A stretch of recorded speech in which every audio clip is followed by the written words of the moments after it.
Bom, o nosso tema é análise de discurso. E para entender um pouco sobre essa prática de pesquisa, sobre essa técnica de pesquisa, é importante a gente entender as suas características, os seus princípios. Bom, essa prática de pesquisa, ela surgiu por volta de 1960, nos Estados Unidos, na Grã-Bretanha e na França, e ela possui uma abordagem multidisciplinar. Então, é uma prática de pesquisa muito utilizada na área das ciências sociais, na área da comunicação, enfim, várias áreas se utilizam dessa prática de pesquisa, assim como contribuem teoricamente. Então, nós temos uma abordagem multidisciplinar, com influência de áreas como filosofia, psicologia, história, ciências da computação e várias outras áreas. Quando a gente fala em análise de discurso, a gente tem que entender o seu objeto de estudo. Qual o objeto de estudo dessa prática de pesquisa? É o próprio discurso. Nós temos vários tipos de discurso: o discurso religioso, o político e vários outros tipos de discursos que podem ser analisados, ou seja, podem ser objeto de estudo dessa prática de pesquisa. Então, qual o objetivo da análise de discurso? É compreender o discurso que é gerado na interação, na relação social, compreender esse discurso, desvelar todos os processos que estão envolvidos, descrever, entender questões conceituais que se apresentam nesse discurso, como ele se organiza. Por isso que essa prática de pesquisa ela visa responder perguntas do tipo como esse discurso foi produzido, né? Quais são os lugares sociais, quais são as ideologias presentes nesse discurso, diferentemente de outras perspectivas teóricas, de outras práticas de pesquisas mais tradicionais, que buscam responder diante de um discurso, por exemplo, quem produziu ou onde produziu. Aqui, o intuito da análise de discurso é compreender a organização, como é que vai se estruturando. Então, o objeto de estudo é o discurso, precisamos compreender o que é esse discurso. O discurso, ele é todo enunciado que comunica uma ideia. Então, na interação, na relação social, na interação entre o emissor e o ouvinte, esse discurso ele é produzido. Então, temos que ter sempre a ideia de uma construção, não um produto final, dado e construído e pronto. Temos que ver o discurso como uma construção. Então, nessa interação social entre o emissor e o ouvinte, esse enunciado vai sendo produzido e a ideia vai sendo comunicada. E dentro do discurso, nós temos vários elementos. Nós temos a história de vida dessa pessoa que está produzindo o discurso, nós temos o lugar social que ela ocupa, as ideologias que fazem parte da vida dela, ou seja, a gente tem muitas coisas ocultas que não estão explícitas, que não são tão perceptíveis em um discurso. É só a gente pensar que o discurso, seja ele oral ou escrito, que pode ser analisado pela análise de discurso, tanto o discurso oral como escrito, ele faz parte da linguagem. E a linguagem como um todo, ela tem várias dimensões. Ou seja, ela tem uma dimensão comunicativa, ou seja, de interação, de relação social. Ela tem uma dimensão linguística, em termos da própria língua, das próprias regras, mas ela tem uma dimensão sociológica também. Ou seja, a nossa linguagem está intrinsecamente relacionada com o lugar social que a gente ocupa, com a nossa história de vida, com as ideologias, enfim. Então é preciso analisar esse discurso. É preciso fazer emergir desse discurso aquilo que está escondido, que está velado. Então, esse é o objetivo da análise de discurso. Como eu falei, palavras-chave: descrever, desvelar, compreender como se estrutura, como se organiza esse discurso. É claro que existem alguns princípios, né, dessa análise de discurso, que nos ajuda um pouco a compreendê-la. Claro que muitas coisas vão se repetir, como que eu já falei, mas esses princípios ajudam a gente a entender. Então, de forma geral, é isso. Análise de discurso é uma prática de pesquisa, é uma técnica de pesquisa que é utilizada por várias áreas diferentes, cujo objeto de estudo é o discurso. Então, você pode ter análise de um discurso político, análise de um editorial de revista, e os discursos, eles vêm de um lugar, eles são contextualizados.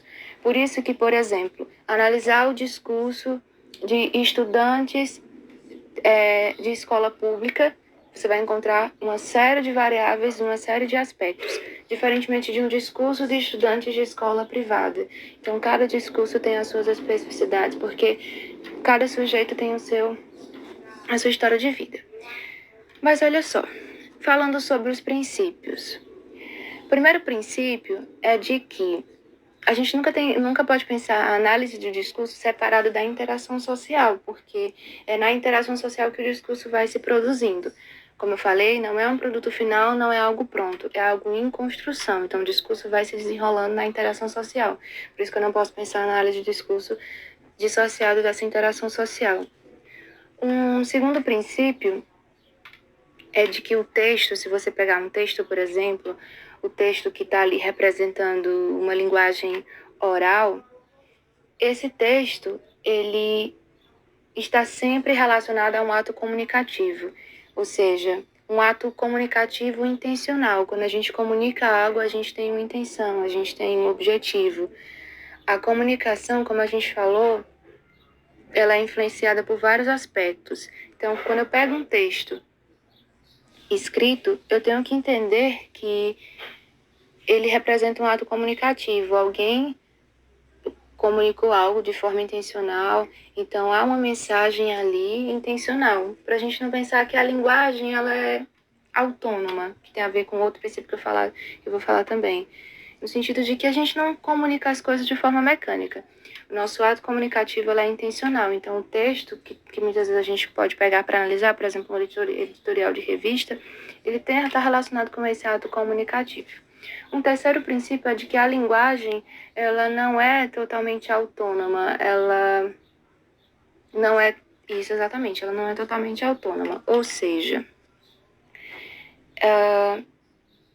se ela fosse totalmente autônoma, a gente conseguiria analisar de forma pura. Pura em que sentido? Você conseguiria analisar a linguagem e captar tudo que vem dela, só que ela está relacionada com vários outros aspectos. Por isso que quando você está analisando o discurso, você não pode só analisar a linguagem por ela mesma, só o que é dito. Você tem que entender que a linguagem ela não é totalmente autônoma, logo ela está relacionada com vários outros aspectos, com ideologias, com contextos, com identidades. Então, tudo isso precisa ser analisado. E um último princípio é de que não sempre o discurso ele está relacionado com uma ideologia. A questão é, a gente consegue enxergar essa ideologia? A gente consegue perceber? Porque sempre vai haver uma ideologia. E quando muitas vezes a gente não enxerga, isso diz muito do nosso lugar, de às vezes de não conseguir enxergar mesmo, às vezes por um fechamento para aquela situação. Mas todo discurso ele é ideológico. E falando sobre isso, a gente já entra numa premissa de que não há discurso sem sujeito. Para ter discurso, eu preciso de um sujeito em interação, em relação, que emite esse discurso. E não há sujeito sem discurso também. O sujeito, ele constrói, ele comunica algo de um lugar. Então, há sempre essa relação. Bom, agora nós vamos entender um pouco como fazer uma pesquisa científica. Quais passos eu preciso seguir para fazer uma pesquisa científica? E, claro, dentro do campo da análise do discurso. Como o próprio nome já diz, o nosso objeto de estudo, o nosso tema a ser aprofundado é o discurso, ou seja, entender a relação entre língua, discurso e ideologia. Eu acabei de falar o nosso primeiro passo para fazer uma pesquisa científica, que é justamente escolher o tema, escolher o objeto de estudo. E aqui, dentro dessa pesquisa, o nosso objeto de estudo é justamente o discurso, que vai trabalhar a relação entre língua, discurso e ideologia.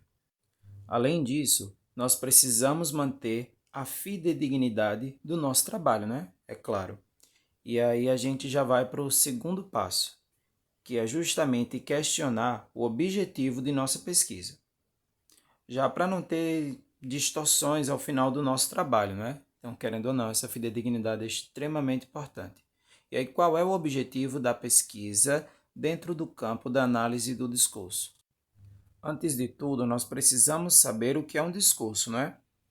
O discurso é uma forma de materialização ideológica, ou seja, é o local onde torna-se possível a relação entre língua e a ideologia, o que significa dizer que temos o objetivo, aliás, os objetivos de incluir os efeitos da memória da história, as ideologias, as heterogeneidades, os não ditos ou os já ditos. Entender também como as palavras mudam de sentido conforme o lugar social ocupado pelo sujeito que fala e a situação em que são usadas essas palavras, não é? Então, esses são os objetivos da análise do discurso. O outro passo aqui a ser entendido é justamente qual o tipo de pesquisa. É uma pesquisa em que a metodologia e a teoria caminham juntas, o que significa dizer que nós temos aqui uma pesquisa qualitativa e interpretativista, ou seja, tenta entender o objeto em seu estado natural, na tentativa de dar sentido aos fenômenos levando em conta os significados que as pessoas lhe atribuem. O que significa dizer que, para fazer uma pesquisa científica, é necessário entender que as variáveis devem se apresentar de forma natural e o pesquisador não deve manuseá-las ou até mesmo dominá-las. E aí, justamente pelo fato de não poder dominar ou, enfim, manusear as variáveis, não se deve ter como foco estabelecer uma relação entre causa e efeito, e sim entender as variáveis de forma relacional. E aí, por isso, a análise do discurso é extremamente importante, porque, como eu falei lá no início, nós estamos estudando a relação entre língua, discurso e ideologia. A análise do discurso ela é separada em categorias. E a primeira categoria é entender os efeitos do sentido. A segunda categoria é justamente a condição de produção, que é tentar localizar os discursos em seu contexto para entender o que é dito, né? E como dizer, quem diz, por que o diz ou até mesmo para quem o diz. A terceira categoria é tentar entender, é tentar compreender acerca do conceito de sujeito, não é? Porque o que seria sujeito? Porque até então nós podemos entender o sujeito como o efeito da linguagem, ou seja, ele é um depósito de ideologia sem vontade própria, e a língua é o processo que perpassa todas as esferas da sociedade. Então, no caso, para falar sobre esse sujeito, é necessário falar sobre a formação discursiva. E nós podemos entender como um sistema de formas de dizer, né, que se repetem. É um sistema de relações entre objetos. Ou seja, é um sistema de relações entre os efeitos de sentidos. Então já dá para entender que a formação discursiva, os discursos, são governados por formações ideológicas. No caso, o discurso, quando eu estou falando em discurso, eu estou me referindo ao movimento. Ou seja, as palavras mudam de sentido, né? Seguindo as posições daqueles que as empregam. Então, quando eu estou falando de discurso, eu estou falando de ideologias, eu estou falando de como esse sentido muda de acordo com as palavras ditas. Estou falando dos efeitos dos sentidos. E aí existem também as formações ideológicas, que são responsáveis pelo que deve ser ou que deve pensar, né? O que deve ser pensado ou o que pode ser pensado. E Luan, qual a diferença entre formação discursiva e formações ideológicas? A formação discursiva está no campo do que se pode ser dito, né? Está muito relacionada à palavra. Quando eu falo em formações ideológicas, eu estou me perguntando o que é que pode ser pensado, o que é que deve ser pensado. O problema disso é que nós, de vez em quando, aliás, nós temos uma certa tendência em dicotomizar a relação entre formação discursiva e formações ideológicas, sendo que elas coexistem, elas andam de mãos dadas.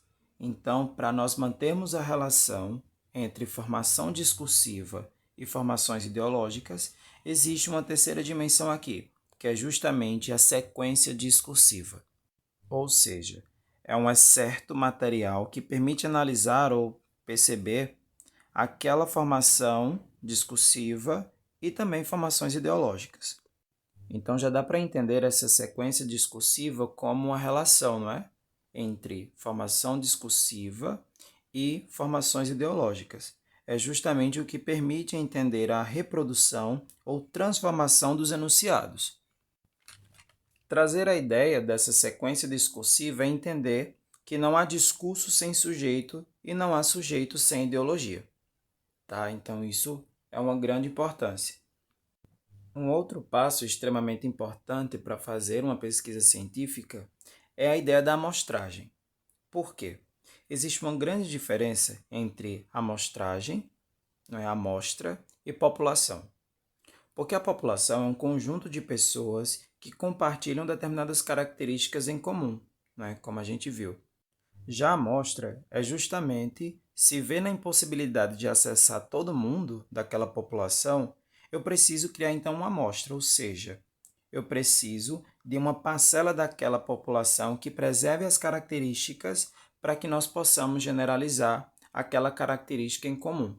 Ou seja, se eu estou falando de ideologia, se eu estou falando de sentido, eu posso tentar entender que tipo de ideologia as pessoas se identificam dentro daquela população, de que forma nós podemos generalizar aquilo. Então a gente poderia pegar uma parcela de pessoas para entender como acontecem os efeitos de sentido, não é? E como é que se caracteriza aquela ideologia em comum, não é? Que é comum a todos. Então, no caso, além de definir o público e o número de pessoas, não é, que vai ser utilizada aquela amostragem, aliás, para fazer uma amostra, nós precisamos também delimitar os instrumentos de coleta de dados. Aí poderia ser questionários, formulários, entrevistas. E aí, por fim, nós precisamos fazer o levantamento de dados. E aí, esses dados, pela lógica, não é, seria longitudinais, porque existe o levantamento interacional e o longitudinal. Os levantamentos interacionais são aqueles dados de amostras coletados por aquela população naquele momento, então naquela situação específica. Quando eu estou falando de levantamentos longitudinais, eu estou falando de estudos mais tendenciosos, ou seja, são dados coletados ao longo do tempo para tentar entender e explicar as mudanças durante aquele tempo. Então, como a análise do discurso está muito voltado a entender os efeitos do sentido, então os levantamentos do tipo longitudinais são mais adequados para chegar à descrição, à explicação e, claro, à exploração do fenômeno proposto. Bom, dito isso, a gente já compreendeu um pouco sobre o que é a análise de discurso, algumas características e princípios. Agora, qual o cuidado que o pesquisador tem que ter? A análise de discurso é uma prática de pesquisa qualitativa, então a gente tem que sempre considerar a influência do pesquisador dentro desse campo. O pesquisador tem uma subjetividade, uma história de vida, seus princípios e valores, enfim. Ele tem uma subjetividade, e essa subjetividade está dentro do campo, está em relação com o campo. Logo, não há como negar a interferência do pesquisador. A questão é, essa interferência, quanto mais eu compreendo ela, que ela faz parte desse campo, eu consigo fazer com que essa pesquisa seja produtiva e eficiente. A questão é que, mesmo que a gente saiba que existe uma interferência por ser uma pesquisa qualitativa, o pesquisador, de certa forma, interfere, a questão é entender e compreender para que essa interferência ela não seja tão excessiva a ponto de atrapalhar.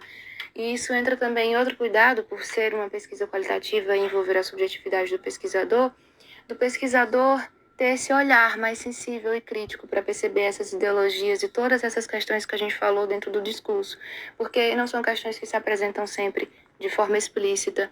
E se o pesquisador se fecha para essas questões, possivelmente ele não vai conseguir enxergar. Então, esse seria o cuidado que o pesquisador tem que ter. Dando continuidade à temática acerca da análise do discurso, O artigo que escolhemos foi o dos autores Fanini, Santos e Gonoato, publicado no ano de 2017 pela revista internacional interdisciplinar Interteres, intitulado de Cultura da Violência, Dispositivo do Amor-Paixão, Sexualidade e Machismo, uma análise do discurso feminino em relacionamentos conturbados. Esse artigo tem como objetivo analisar os discursos de postagens virtuais realizadas por mulheres visitantes de blog, focado em problemas conjugais, além de analisar a violência dos casais a partir da perspectiva relacional de Santos e Zumina 2005, evidenciar a prática e discurso machista pela perspectiva de Castaneda 2006, explanar acerca da ideologia do amor-paixão que fortalece a cultura de violência e também tendo como base as contribuições de Foucault sobre o poder e a violência. Essa pesquisa também visa contribuir para uma reflexão sobre a violência contra a mulher e os relacionamentos conjugais, enfatizando a necessidade de alterar os paradigmas culturais que reforçam atitudes e discursos violentos dentro e fora da família. Bom, agora nós entenderemos um pouco como se deu a pesquisa e quais foram seus aspectos metodológicos. A primeira coisa a se pensar quando estamos falando em análise do discurso é justamente delimitar qual o nosso objeto de análise. E nesta pesquisa, o objeto de análise foi falas femininas. Essas falas estão muito voltadas a reclamações ou queixas relacionadas a sofrimento causado por relacionamentos conjugais deteriorados. E assim como já foi bem detalhado sobre como seria a análise do discurso, focou-se muito nas análises discursivas, né? Ou seja, na linguagem mesmo, porque é o que nos permite entender de forma mais ampla os nossos valores sobre o feminino, sobre o masculino, sobre a família, a política, a educação e a sociedade que vivemos como um todo. E aí, devido ter sido uma análise qualitativa dentro desta pesquisa, foi possível registrar 1.882 perguntas e comentários de visitantes mulheres. E aí, dentro dessas 1.882 perguntas e comentários, delimitou-se apenas 894 registros, enfatizando-se apenas queixas que se repetiam substantivamente acerca do sofrimento amoroso. E aí foi excluído, de fato, 419 perguntas menos representativas. E o interessante, para facilitar o nosso entendimento, esses 894 registros foram separados em 5 categorias. A primeira categoria está muito voltada à agressão e submissão. Registrou-se reclamações sobre violência psicológica, que está muito voltada à humilhação, à depreciação, xingamento e à agressão física. A segunda categoria está muito voltada à esperança e culpa. Então, registrou-se aqui um grande esforço dessas mulheres para manter ou recuperar a relação com seus companheiros mesmo. E elas se culpavam dentro de seus relatos sobre a sua própria conduta amorosa. Então, tinha um excesso de culpa nos seus relatos. E aí nós temos a terceira categoria, que é justamente o ciúme e o controle mesmo. E aí, nesta categoria, essas mulheres relataram o grande peso de ciúme e de posse, né, do domínio e de controle de seus companheiros, de seus parceiros. Então, a gente já dá para entender em certo nível de perseguição, não é? Já está relatando um grande peso de ciúmes mesmo e de controle por parte de seus companheiros. A quarta categoria, que está muito voltada à infidelidade conjugal, e destaca-se então a infidelidade masculina. E a quinta categoria, que está muito voltada a queixas envolvidas com a sexualidade, beleza física e uso de sítios pornográficos, deu muito a entender que há uma grande insegurança, né? Nessas queixas e reclamações dessas mulheres que saem desse relacionamento, desse envolvimento conjugal.